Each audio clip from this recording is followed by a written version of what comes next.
نحمده ونصلي ونسلم على رسوله الكريم أما بعد فأعوذ بالله من الشيطان الرجيم بسم الله الرحمن الرحيم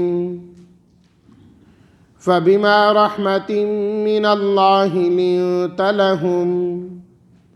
ولو كنت فظا غليظ القلب لانفضوا من حولك فاعف عنهم واستغفر لهم وشاورهم في الأمر فإذا عزمت فتوكل على الله إن الله يحب المتوكلين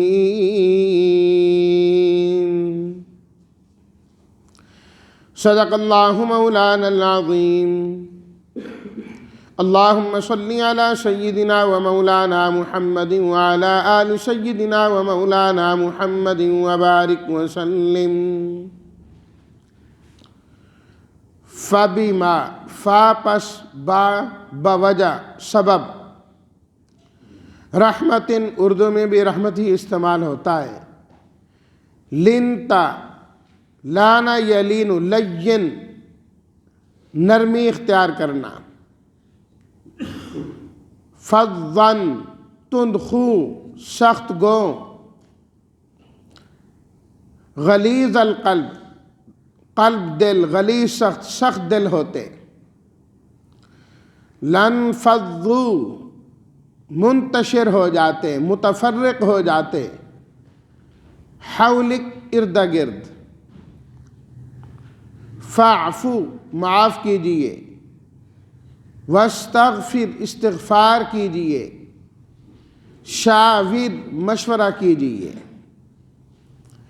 عزمتا پختہ ارادہ عزم مصمم فتوکل توکل کیجئے اعتماد کیجئے بھروسہ کیجئے علی اللہ اللہ پر متوکلین بھروسہ کرنے والے اعتماد کرنے والے ترجمہ اللہ کی رحمت کی وجہ سے آپ ان کے لیے نرم ہو گئے اور اگر آپ سخت گو ہوتے سخت دل ہوتے تو آپ کے پاس سے یہ منتشر ہو جاتے بس آپ انہیں معاف کیجئے اور ان کے لیے استغفار کیجئے اور آپ ان سے کاموں میں مشورہ کیجئے پس جب آپ پختہ ارادہ کر لیں تو اللہ پر بھروسہ کیجئے یقیناً اللہ بھروسہ کرنے والوں کو پسند فرماتے ہیں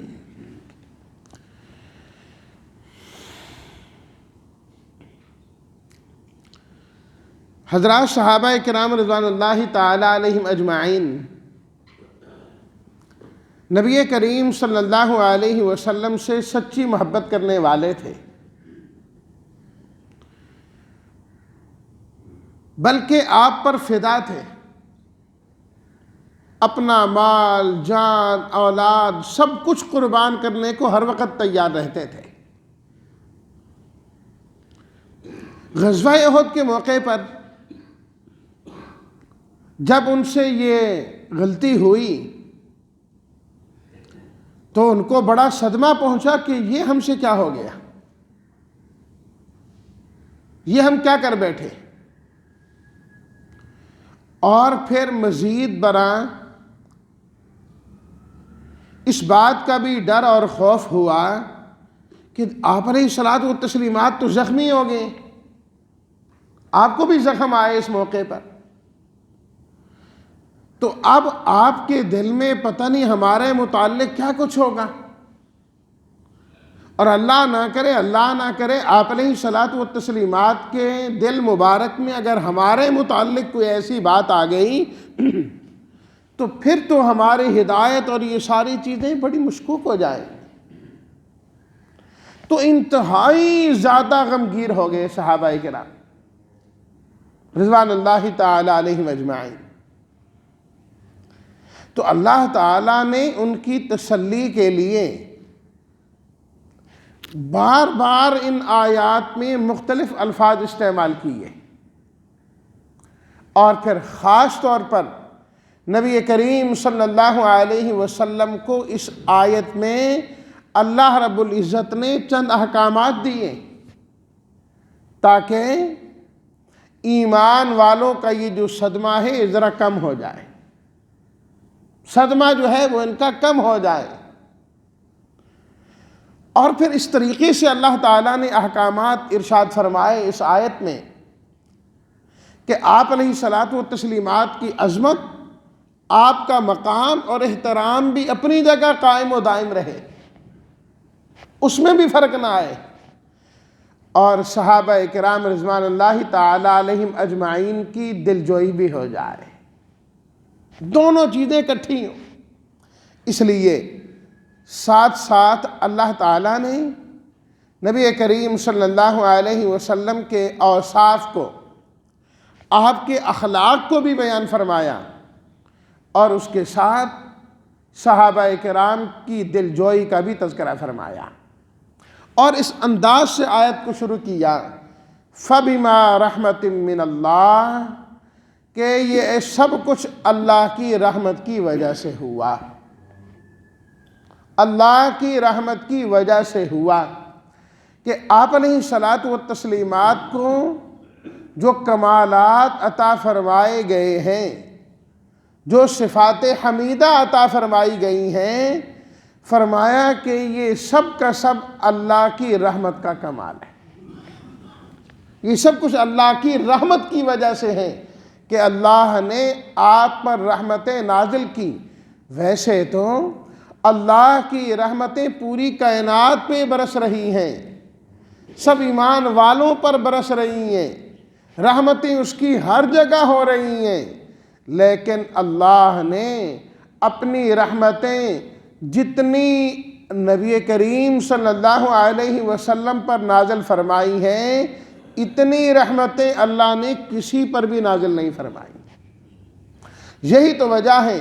کہ اللہ تعالیٰ نے قرآن مجید کے اندر یہ بات فرمائی کہ ہم نے اپنی رحمتوں کا نزول اتنا زیادہ کیا، اتنا زیادہ کیا،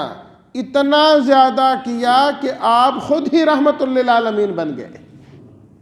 وَمَا أَرْسَلْنَاكَ إِلَّا رَحْمَةً لِلْعَالَمِينَ، کہ آپ تو تمام جہان والوں کے لیے رحمت ہے، تمام جہان والوں کے لیے رحمت ہے، رحمت للعالمین۔ اتنی رحمتوں کا نزول فرمایا کہ یہ جو آپ کے اخلاق اور یہ جو ساری چیزیں ہیں، فَبِمَا رَحْمَةٍ مِّنَ اللَّهِ، یہ اللہ کی رحمت کی وجہ سے، آغاز ہی یہاں سے کیا،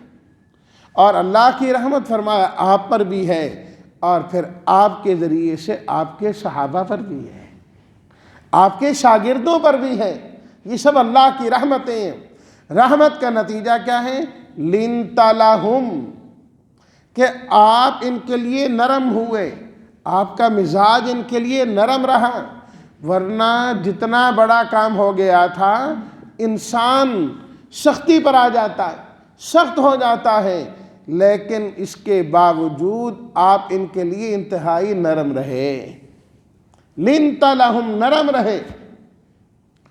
وَلَوْ كُنْتَ فَظًّا غَلِيظَ الْقَلْبِ، فرمایا کہ اگر آپ ہوتے نا سخت مزاج، تندخو، سخت گو، اور اسی طریقے سے دل کے سخت ہوتے، لَانْفَضُّوا مِنْ حَوْلِكَ، یہ سب آپ کے پاس سے بھاگ جاتے۔ ان صحابہ کرام کا ہر وقت آپ کے ساتھ ہونا، آپ کے ساتھ رہنا، یہ آپ کی نرمی کا، آپ کے اخلاق حمیدہ کا نتیجہ ہے کہ آپ مکہ المکرمہ میں ہیں تو آپ پر ایمان لانے والے آپ کے ساتھ مکہ المکرمہ میں ہیں،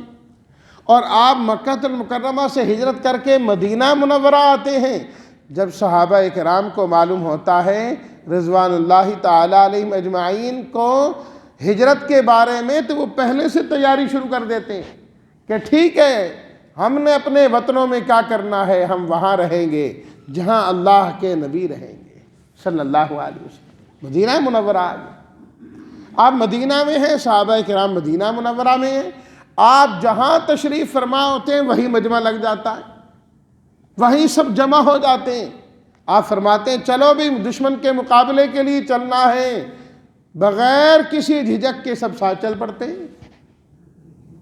فرمایا یہ آپ کی نرمی کا نتیجہ، یہ آپ کی نرمی کا نتیجہ ہے۔ اللہ اکبر۔ حدیث شریف میں آتا ہے رسول اللہ صلی اللہ علیہ وسلم نے ارشاد فرمایا یہ جتنی چیزیں ہیں نا، نیکیاں، اچھائیاں، اگر اللہ تعالیٰ ان کو شکلیں عطا فرما دے، اللہ ان کو شکلیں عطا فرما دے، فرمایا کہ سب سے زیادہ خوبصورت چیز نرمی ہوگی۔ نرمی سب سے زیادہ خوبصورت چیز ہوگی جو نظر آئے گی اگر اللہ تعالیٰ ان سب چیزوں کو شکلیں عطا کر دے۔ تو اللہ تعالیٰ نے اس طریقے سے نبی کریم صلی اللہ علیہ وسلم کی صفات اور خوبیوں کو بیان فرمایا، آپ کے اخلاق کو بیان فرمایا، اور آپ کے اخلاق کو ایک جگہ نہیں، قرآن مجید میں اللہ نے کئی جگہ فرمایا۔ فرمایا وَإِنَّكَ لَعَلَىٰ خُلُقٍ عَظِيمٍ، اللہ تعالیٰ نے آپ کو عظیم اخلاق، خلق عظیم عطا فرمایا ہے۔ اللہ تعالیٰ خلق عظیم کہ بڑے بڑے دشمن بھی آپ کے اخلاق سے متاثر ہو جاتے تھے، آپ کے اخلاق سے متاثر ہوتے تھے۔ تو فرمایا یہ آپ کے اخلاق کی وجہ سے جمع ہے، تو گویا کہ آپ کی نرمی تو ان کے ساتھ پہلے سے ہے، آپ کی مہربانیاں تو ان کے ساتھ پہلے سے ہیں، لیکن فرمایا کہ اب ذرا تھوڑی سی اس واقعے کے بعد ذرا زیادہ کر دے، یہ نرمیاں، یہ مہربانی ذرا اور زیادہ کر دیں۔ کیا کریں؟ پہلی چیز فرمایا فَاعْفُ عَنْهُمْ، آپ ان کو معاف کر دیں، معاف کر دیں آپ ان کو۔ آپ نے پہلے بھی معاف کر دیا تھا، درگزر ہی کر دیا تھا، کوئی پکڑ نہیں فرمائی، لیکن اللہ نے ان کی دل جوئی کے لیے فرمایا کہ کہیں ان کے دل میں یہ نہ ہو کہ اوپر اوپر سے ہمیں معاف کیا جا رہا ہے، دل میں تو پتہ نہیں کیا صدمہ پہنچا۔ فرمایا میرے حبیب آپ اپنے دل سے بھی ان کو معاف کر دیجئے، دل سے بھی ان کو معاف کر دیجئے۔ صحابہ کرام رضوان اللہ تعالی علیہم اجمعین کی کیا شان ہے، کیا مقام ہے ان کا، کہ اللہ اپنے حبیب صلی اللہ علیہ وسلم سے فرما رہے ہیں کہ فَاعْفُ عَنْهُمْ، آپ ان کو دل سے معاف کر دیجئے، آپ ان کو دل سے معاف کر دیجئے۔ اور پھر نبی کریم صلی اللہ علیہ وسلم نے کیسے معاف کیا ان کو، اللہ اکبر، رہتی دنیا تک اس کی مثال نہیں مل سکتی، رہتی دنیا تک۔ یہ تو اپنے تھے ہی تھے نا صحابہ کرام، ان کافروں میں سے بھی جو ایمان لائے آپ علیہ الصلاۃ والتسلیمات نے ان کو بھی معاف کر دیا، آپ نے ان کو بھی معاف کر دیا۔ دیکھیے نا اسی غزوہ احد کے موقع پر حضرت امیر حمزہ رضی اللہ تعالیٰ عنہ شہید ہوئے، جنہیں آپ علیہ الصلاۃ والتسلیمات نے سید الشہداء فرمایا، سید الشہداء، سارے شہداء کے سردار ہیں۔ جب ایک زمانے کے بعد، ایک عرصے کے بعد، حضرت امیر حمزہ رضی اللہ تعالی عنہ کے جو قاتل تھے حضرت وحشی بن حرب رضی اللہ تعالیٰ عنہ، جو اس وقت ایمان نہیں لائے تھے، بعد میں مسلمان ہوئے، وہ ایمان لانا چاہتے ہیں کہ میں ایمان لے آؤں۔ آپ علیہ الصلاۃ والتسلیمات کو پیغام بھیجا کہ میرا دل کرتا ہے کہ میں ایمان لاؤں اور آپ کے پاس آ جاؤں، لیکن قرآن مجید کی ایک آیت میں نے سنی ہے، اللہ تعالیٰ فرماتے ہیں وَالَّذِينَ لَا يَدْعُونَ مَعَ اللَّهِ إِلَٰهًا آخَرَ وَلَا يَقْتُلُونَ النَّفْسَ الَّتِي حَرَّمَ اللَّهُ إِلَّا بِالْحَقِّ وَلَا يَزْنُونَ۔ اللہ کے نیک بندے وہ ہیں، عباد الرحمن وہ ہیں جو شریک نہیں ٹھہراتے، کسی کو قتل نہیں کرتے، زنا نہیں کرتے۔ جو یہ کام کرے گا یضاعف لہ العذاب یوم القیامہ ویخلد فیہ مہانا، اسے جہنم میں ڈالا جائے گا، دگنا عذاب دیا جائے گا، ذلیل کر کے ہمیشہ کے لیے وہیں رکھا جائے گا۔ تو آیت ہے، یہ گناہ تو میں کر چکا ہوں، اب میرے لیے کیا ہے؟ آپ نے فوراً اپنا بندہ بھیجا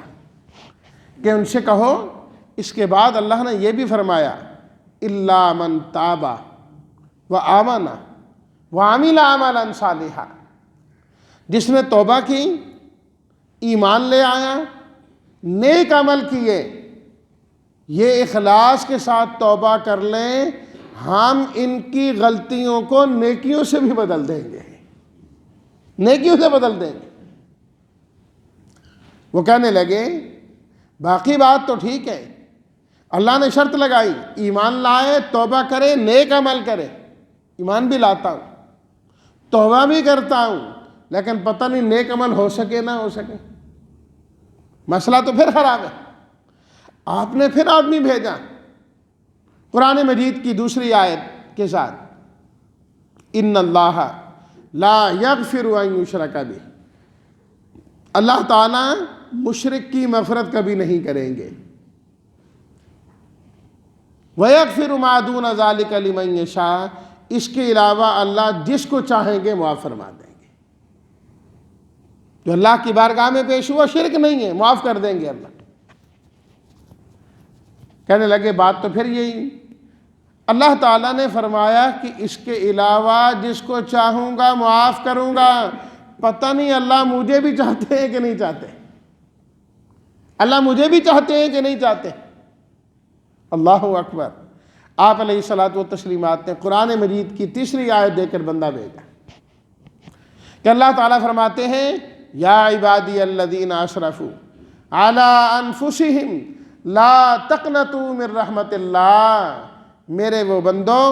جنہوں نے اپنے نفسوں پر زیادتی کر لی ہے، کبھی اللہ کی رحمت سے نا امید نہ ہونا۔ فرمایا یہاں کوئی شرط نہیں، بلکہ اس کے بعد تو اللہ نے فرمایا ان اللہ یغفر الذنوب جمیعا، اللہ سارے کے سارے گناہ معاف فرما دیں گے، اللہ سارے کے سارے گناہ معاف فرما دیں گے۔ کہنے لگے ہاں ہاں اب بات بن گئی، اب بات بن گئی، اس میں کوئی شک نہیں۔ وہ آپ کی مجلس میں آئے، ایمان لائے اور نبی کریم صلی اللہ علیہ وسلم کے صحابی بن گئے۔ فاعفوا عنہم، افرم معاف کیجئے، معاف کیجئے۔ آپ نے تو اپنے صحابہ کے دشمنوں کو بھی معاف کیا، تو معاف کیا، معافی تو آپ کی عادت تھی۔ تو فرمایا کہ یہ جو غزوہ احد کے اندر جن سے یہ ہو گیا، آپ ان کو خاص طور پر معاف کیجئے، دل سے معاف کیجئے، اور صرف خود ہی معاف نہ کیجئے، واستغفر لہم، آپ ان کے لیے اللہ تعالیٰ سے استغفار بھی کیجئے، استغفار بھی کیجئے۔ معاف کرنے والی ذات تو اللہ کی ہے، اللہ معاف کرنے والے ہیں۔ آپ کی دعا سے اگر ان کا کام ہو جائے تو اور کیا چاہیے۔ اور پھر دوسری بات، جب آپ ان کے حق میں دعا کریں گے، استغفار کریں گے، تو ان کی دلجوئی ہو جائے گی، ان کی دلجوئی ہو جائے گی کہ آپ علیہ الصلوۃ والتسلیمات نے میرے حق کے اندر دعا فرمائی، میرے حق میں دعا فرمائی ہے۔ تو واستغفر لہم، جس طرح وہ غزوہ تبوک کے متعلق آتا ہے نا کہ نبی کریم صلی اللہ علیہ وسلم کہ کچھ صحابہ کرام جب اس جہاد سے رہ گئے تو کئی جماعتیں تھیں ان کی، ایک جماعت وہ تھی کہ جب ان کی توبہ قبول ہوئی تو وہ آ کے کہنے لگے کہ ہمارے پاس مال ہیں تو آپ ہمارے مال قبول کر لیجئے، جن کی وجہ سے یہ سب کچھ ہوا، گڑبڑ ہوئی ہے، آپ ہمارے مال قبول کیجئے۔ آپ علیہ الصلوۃ والتسلیمات نے فرمایا اللہ نے تمہاری توبہ قبول کرنے کا فرمایا ہے، مال قبول کرنے کا نہیں فرمایا، اس لیے میں نے یہ نہیں لینا۔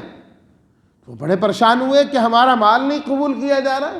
اللہ نے سورہ توبہ کی آیت نازل کی، خذ من اموالہم صدقۃ تطہرہم وتزکیہم بہا وصلی علیہم، میرے حبیب تھوڑا سا مال ان کا لے لے ان سے کچھ مال، صدقے کے طور پر کسی اور کو دے دیں گے، ان کی طہارت ہو جائے گی، اور آپ ان کے حق میں دعا بھی فرما دیں، ان صلاتک سکن لہم، جب آپ ان کے حق میں دعا کریں گے نا ان کو تسلی ہو جائے گی، تسلی ہو جائے گی ان کو آپ کی دعا سے، اس لیے آپ ان کے حق میں دعا بھی فرما دیں۔ تو آپ علیہ الصلاۃ والتسلیمات کی دعا سے سب کو تسلی ہوتی ہے۔ آج ہمارے حق میں کوئی نیک آدمی دعا کر دے، کوئی بزرگ آدمی دعا کر دیں، اللہ کا ولی دعا کر دیں، ہم خوش ہو جاتے ہیں کہ ہمیں اس آدمی کی دعا مل گئی، ماں باپ کی دعا مل گئی۔ کتنے خوش نصیب ہیں صحابہ کرام جنہیں اللہ کے نبی کی دعا مل گئی، کہ اللہ تعالیٰ فرما رہے ہیں آپ ان کے لیے دعا کیجیے، وَاسْتَغْفِرْ لَهُمْ، استغفار کیجیے ان کے لیے۔ اور اگلا حکم فرمایا وَشَاوِرْهُمْ فِي الْأَمْرِ، آپ کاموں میں ان سے مشورہ بھی کیجیے، اور مشورے کے بعد جب بات پکی ہو جائے تو مشورے پر نہیں اللہ کی ذات پر بھروسہ کیجیے، بھروسہ کرنے والوں کو پسند کرتے ہیں۔ یہ جو آخری حکم دیا اس کی چند تفصیلیں انشاءاللہ کل آئندہ کے درس میں ذکر کی جائیں گی۔ اللہ تعالی ہم سب کو نرمی کرنے والا، اچھے اخلاق والا بنائے، اور ہم سب کو اللہ تعالی نبی علیہ الصلاۃ والتسلیمات کے نقش قدم پر چلنے کی توفیق عطا فرمائے، اور ہماری لغزشوں کو بھی معاف فرمائے۔